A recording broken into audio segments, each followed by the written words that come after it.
Good morning. Today's A-Team, we're going to focus on customer service. This is one of the most critical topics to me.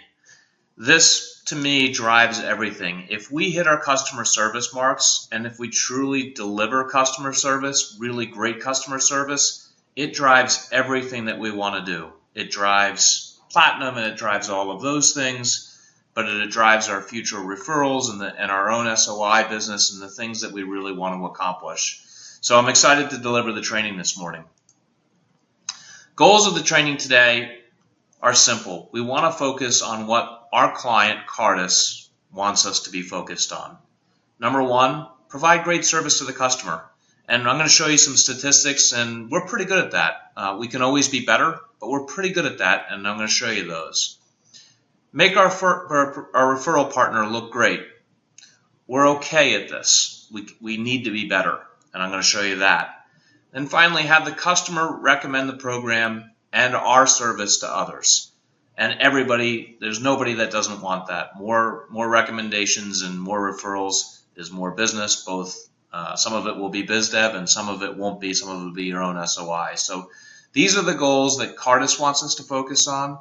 They're really good goals for us, and that's what we're going to be talking about today in our training. So please keep those in mind. So how are we doing in service? Our goal for Platinum is that we need to have, there's two ways that we're measured, for our agent service and for our overall service. And our goal is that we have to be at a minimum of 90% in each of those categories to gain those Platinum points. As you can see, we've got a whole bunch of offices that are doing it in both categories, and a lot of them are specifically doing it in the agent category. So we're doing really very well in that area. How are we doing on return rate? This is something that we used to struggle with, and we're starting to pick it up. So our goal is we have to have at least 35% of these surveys returned in order for us to get those points. So we can earn the mark, but if we don't get 35% of them returned, it doesn't matter. We want more than that, guys, because the more surveys we get returned, the more good ones we get, the better off we're going to be.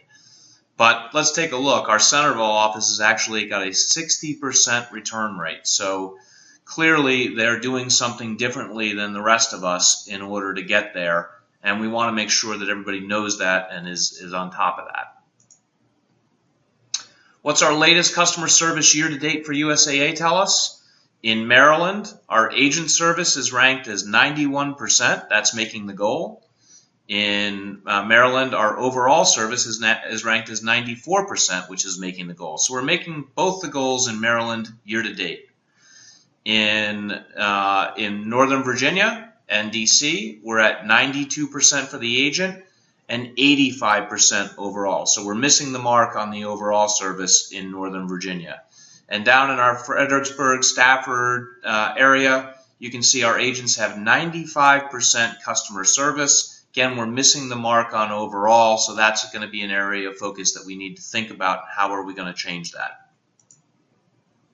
Let's take a look at how we're doing for NFCU.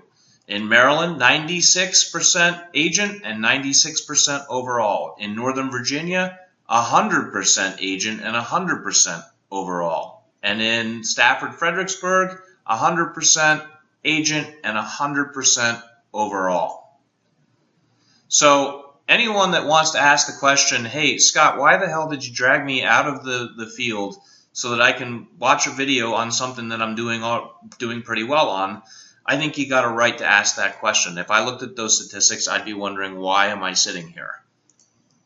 So I love this quote. This is from Wayne Gretzky, and yes, he did finish his career as a New York Ranger. For those Capital fans out there, but I skate to where the puck is going to be and not to where it's been.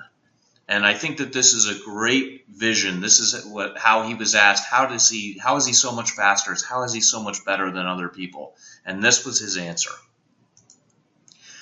So this is where we've been. We have the results through January, February, March, and April. And that's not our really jam-packed part of our schedule.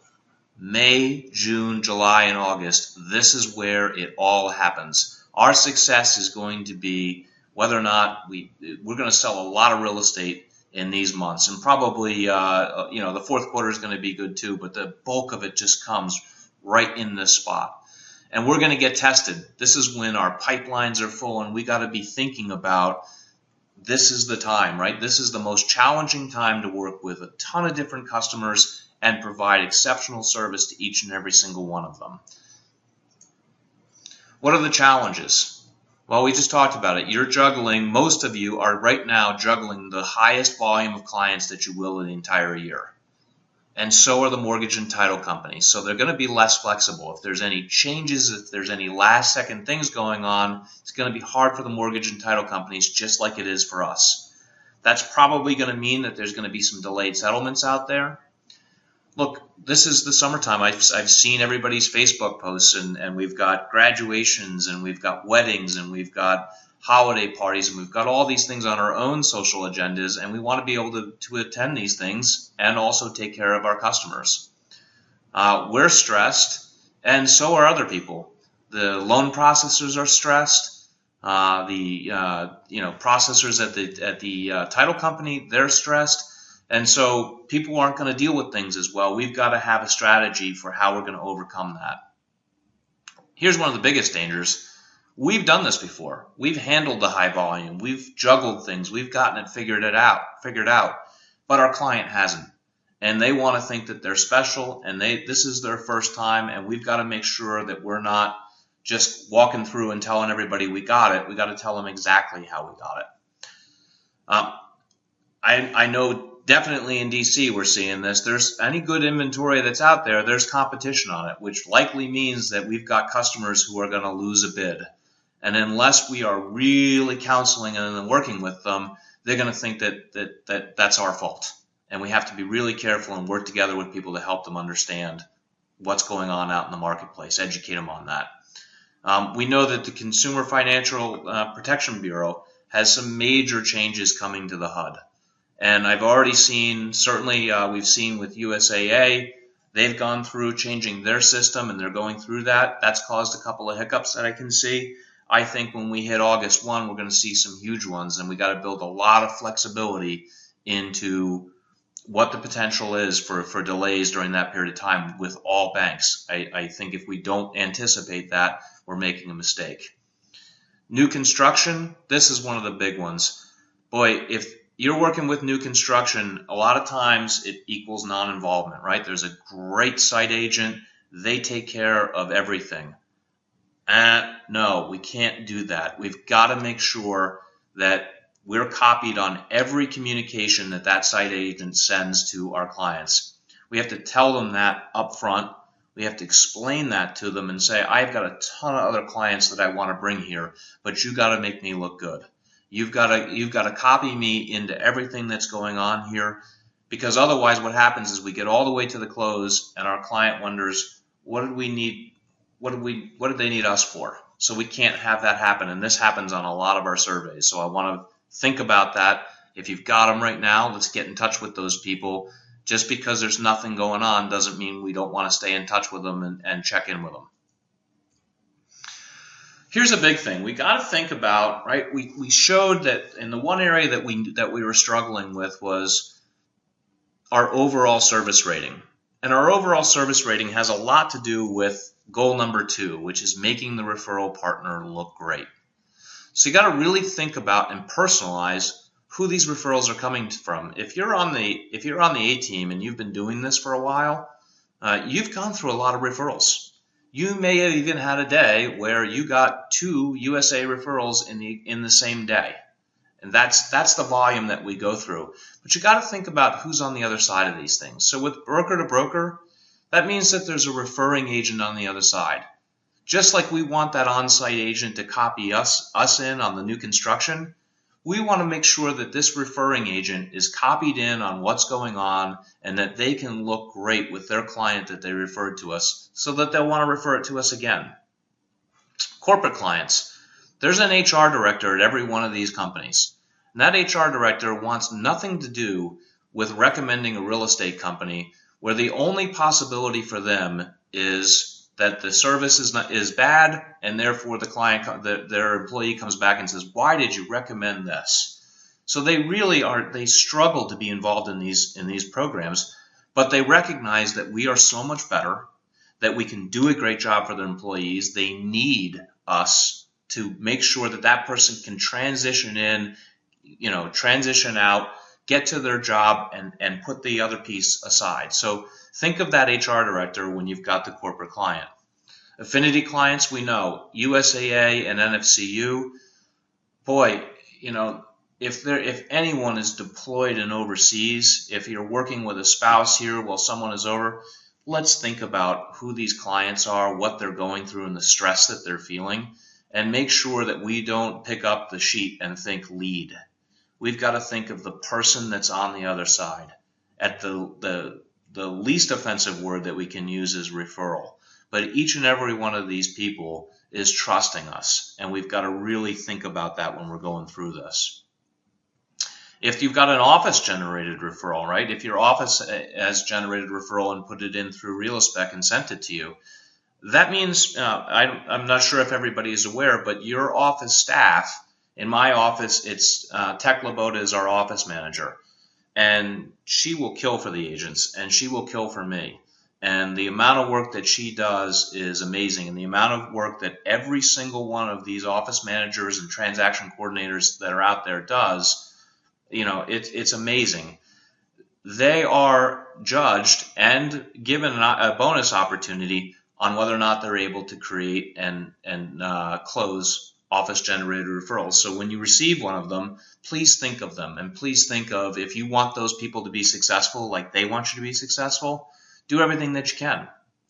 On our lead router leads, right? This is probably the most depersonal thing that we've had out there. We used to bounce leads all over the company. It just went from agent to agent until somebody accepted it. Well, now we no longer do that. If you're getting a lead router lead, it means that Fred Burgess has gone on, out of 100 referrals that come in, or 100 lead opportunities that come to lead router, he only comes up with about 30 out of that. He answers all of the benign different requests that come into our website. He gets back to everybody. He's on that computer for 24/7. If you don't know Fred, Fred is a great guy. He's out in Maryland. He has Fred was born with cerebral palsy, and he sits at that computer, and this is something that he takes really seriously. And again, Fred is absolutely bonused and paid on whether or not those referrals close. So as he's scrubbing through and trying to really make our jobs a lot easier, I want you to think of him. I want you to think of Carrie Mulvey, who's his boss. If you don't know Carrie, Carrie's been with our company for a lot longer than 10 years, and she spent her entire life here dedicated to business development and generating opportunities for people. So I want you to think of her when you receive a lead router lead and think, okay, that we really need to do the best that we can. Finally, a branch to branch. One of your fellow C21 NM agents has made sure that though they can't handle it, they want somebody else inside of the company to be successful. Absolutely, we need to copy them in and make them look terrific for having given us that referral. So here's some things that I picked up. I read every one of the surveys. These are things that have been said about us this year, and there's lots of great surveys that we get, but these are some of the common themes that come up when we get a good service rating, a 10 on a USAA survey. These are the things that they say in the comments. They say that the agent knew the market, that they were knowledgeable, that they explained the process to them. They said that they always remark on whether or not they feel that the agent is patient, especially first-time home buyers. That they understood our needs and that they cared about me. That's written over and over and over again in our positive returns. That they're available when I needed them. That they followed up with me. That they made it easier for me. That they solved our problems. These are the very, very common themes. And what I want you to do is think, how can we demonstrate this to the customer? Because if we're demonstrating this to the customer, yes, we're going to get a great survey return, but they're going to go and tell everybody about us. And that's ultimately what we really want. So here's some things that were said about us this year that none of us are going to want to hear. But these are some common themes that come up quite often. So I didn't pick one out of a survey. I picked the ones that I was reading over and over again. So what do we need to avoid? What do customers not want? This comes up a lot. They say we had to find the property on our own. Now I know that that doesn't mean that we wouldn't show them property and that we told them that they had to go see houses on their own. We wouldn't do that. What that probably means is that they were out surfing on the internet and they were finding properties that maybe we weren't sending them. We can solve this objection, or we can solve this problem by communicating that everybody has access to a lot of information. We can also tell them that there's websites out there that have listings that don't exist, and that we really need to be in close communication, but we should welcome them to surf and look and give us feedback, and vice versa. But let's make sure that we didn't just put them on a drip, listing book campaign and wait to see if they found anything, because this is getting said too often. Another complaint: our agent didn't know the area. Let's be honest about this. We are relocation agents. We have to cover a wide area, so it's hard to know every area that a client may want to go to. If we don't know that area, we got to get out there and tour it before. We've got to go and see some of the inventory. And if we truly don't know the area and we can't figure it out, if the search is expanded, then you got to go back to your branch leader and say, you know what, I really wanted this referral, but they're starting to look in an area that I can't service. Let's get somebody else on this. And you got to have a trust with your branch leader that if you do that for them, they're going to turn around and give you another good referral for you to work on. This is one that's going to show up more and more as the summertime referrals. They were too busy with other clients. How we communicate our schedules and what we're doing is critical. A client doesn't care that we are super busy and have a million other clients. They want that attention. And so we've got to find the right ways to tell them, I'm absolutely here for you. I am all about scheduling my time with you and making sure that when I'm working with you, that I'm absolutely, focused on you and your needs. I do have some other clients that I'm working with, and I absolutely can manage that. Right? I absolutely can manage that versus I'm too busy or I'm really busy with other people. That sounds like you don't have time for me. Whereas I can manage all the other clients is letting them know that you're working with other people too, but in a different way. They only seemed interested in the commission. I don't know what to say about that one. I had to track them down. Spoke negatively about the program. Didn't have time for us. So these are the things that we have to think about whenever we're working with a client. How do we create that positive experience, and what are the little pitfalls where we might think we're delivering great service, but the client doesn't think so? This is what they most commonly say. How do we avoid those things? Whether you have a good or bad survey, it is absolutely an opportunity. At every one of the meetings, I know the branch leaders are putting up the testimonials that are coming in from Real Satisfied. So this has nothing to do with BizDev, but you see these surveys are up there. And those are great opportunities to pat somebody on the back. This is a tough business. Sometimes it's not as rewarding in terms of kind and flowing words as we'd like it to be. So it's a great opportunity for that person to get a pat on the back and to recognize that person for what they've done. But it's also an opportunity for all of us to look at that survey and look for the words. What are they consistently writing when they have a good experience and spend the time to remark upon it? And how are we going to provide that? What different things can we do that they're looking for? Because they're telling us right there on that survey. Vice versa, you get a bad survey. Sometimes you think, well, that's fair. I know that this didn't go as well as I wanted it to, and I got to learn from that. And sometimes you have absolutely no idea why they said it, and it just boils your blood. Nobody wants to be talked to or judged and have something sent in. It's a very difficult thing to do, and we all put ourselves in that position by being in this industry. But you got to take a breath, take a moment and look at it and say, I did leave somebody with that impression. Whether I think this person is being fair or not, they have that impression. Not only are they not going to refer me, but they're probably going to tell somebody. If they took the time to write it on a survey, they're probably going to take the time to tell somebody that they shouldn't work with me. So we got to learn from it. We got to take the moment and say, how do we avoid that situation again with the next customer? If you ever get a 24-hour confidential response, this comes in every once in a while. If you've been on the A-team long enough, you absolutely have probably gotten one of these. It comes in and it says 24-hour confidential response. For you, that equals a code red. We've talked a lot as a management group about what we can do to make sure that Cardus knows that we're all over it and that we understand that it's a situation that needs to get addressed. Your branch leader will call you as soon as you can. We need to turn these around as fast as we can. The great thing about this is that no matter what is written, if it's slightly negative, it's forwarded to us. And if they feel that it has a serious element, they ask us to respond within 24 hours. So a couple of things that we have to keep in mind.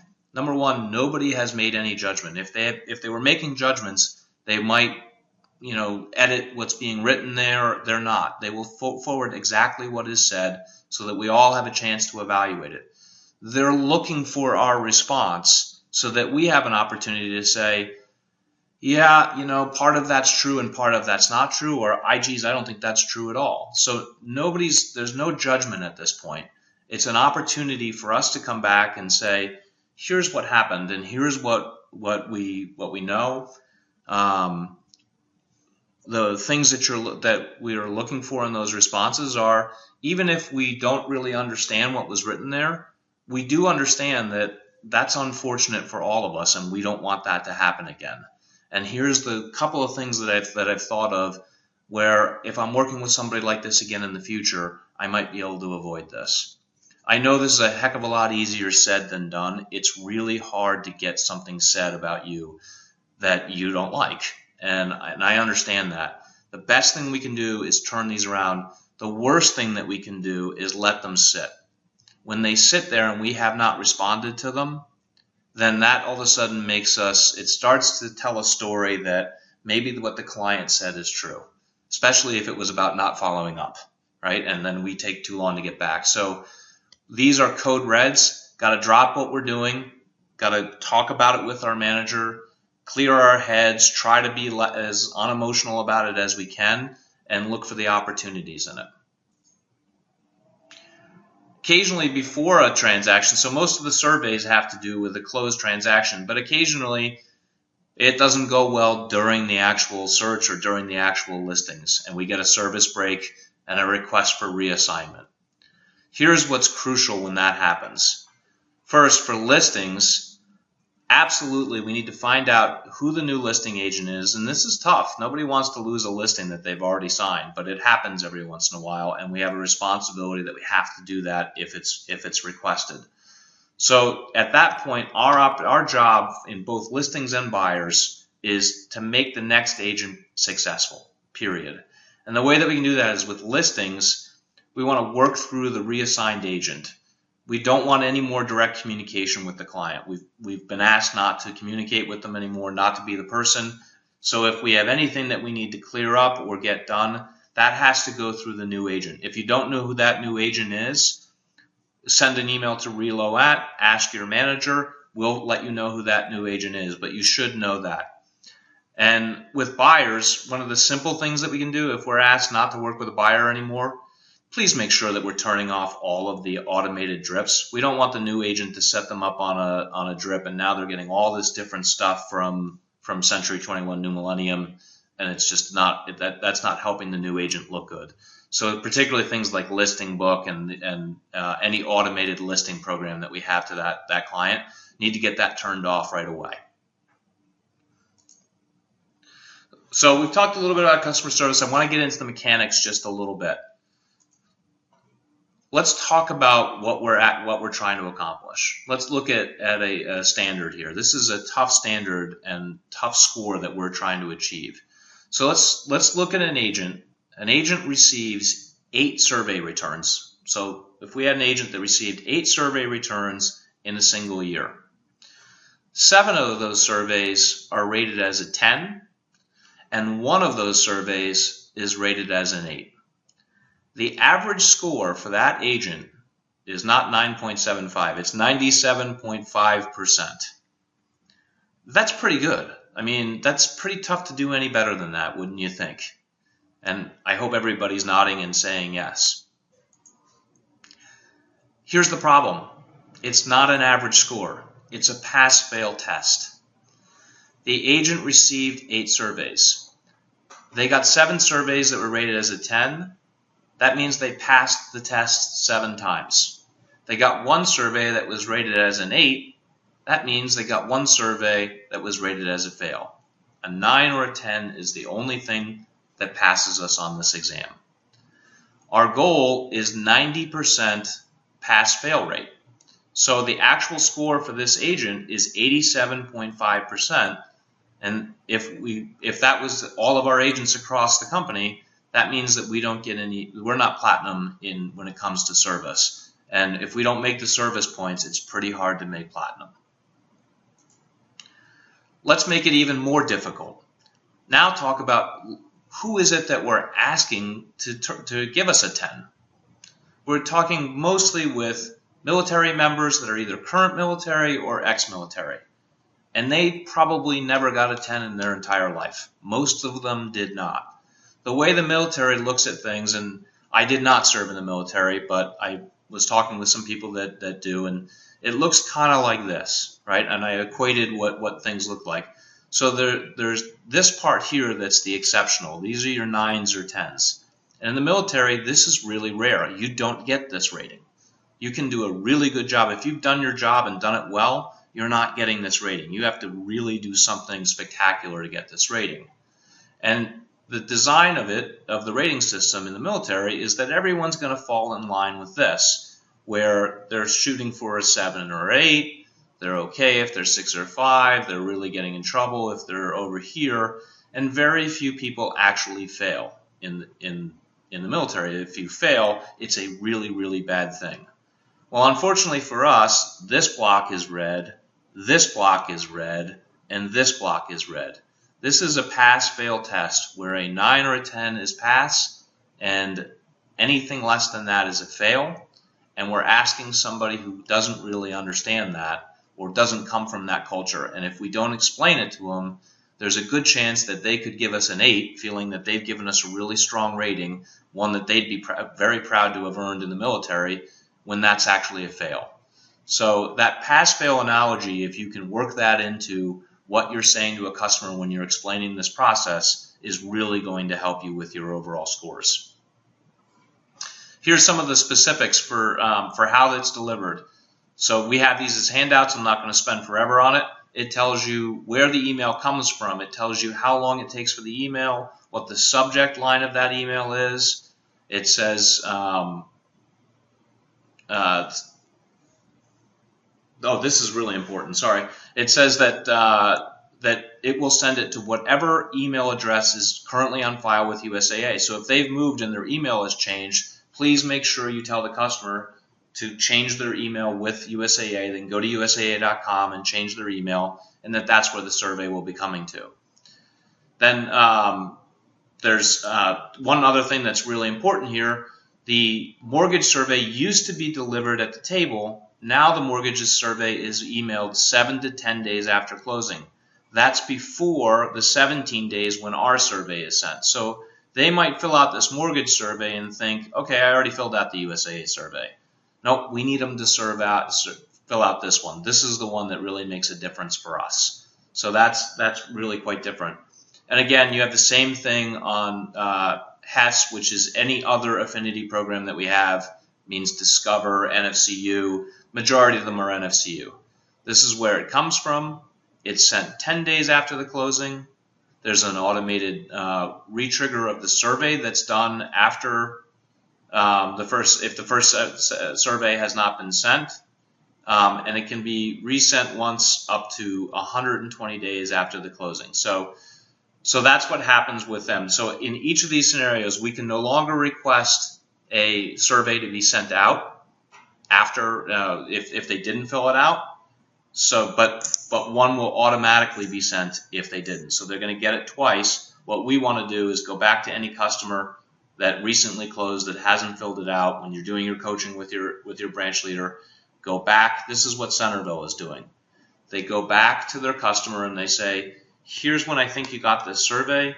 Here's the subject line of that survey. Here's where it came from. Could you look in your deleted box and possibly fill that out for me? And you know the clients that you can do that with, and you know the clients that you can't do that with. And for the ones that you can do it with, it's so important because of our previous slide, right? One more, in that scenario that we had, if we gotten one more survey return, then that 8 wouldn't have hurt us. And here's actually a handout for you that just sort of lets you know on a timeline, when are the things sent and how are the things sent. So for USAA and for NFCU, you can see when things are actually done. You don't have to worry about this too much because we have ReloSpec programmed. You get an email sent to you saying, hey, your customer closed and I think they're probably going to get the survey tomorrow. All we need you to do is call them, and it's a great opportunity. Another thing that gets said a lot of times is, I never heard from them again, which is a total shame, right? That's prospecting 101. Well, here's a great prospecting opportunity. Call, check in, see how they're doing. Is everything okay? That's great. By the way, I think you're going to get the survey tomorrow. It means so much to me, and if you could fill that out, I would really, really appreciate that. By the way, I'm never too busy for your referrals. So what does it come down to? It really comes down to just asking our clients to do it. It's difficult, understand it. This is probably the meat of what we need to really work on. I'm going to sign off. I'd love to each of the rooms to talk about what is it that you actually say to a client. How do you tell them this stuff and keep a straight face? Thanks and have a great day.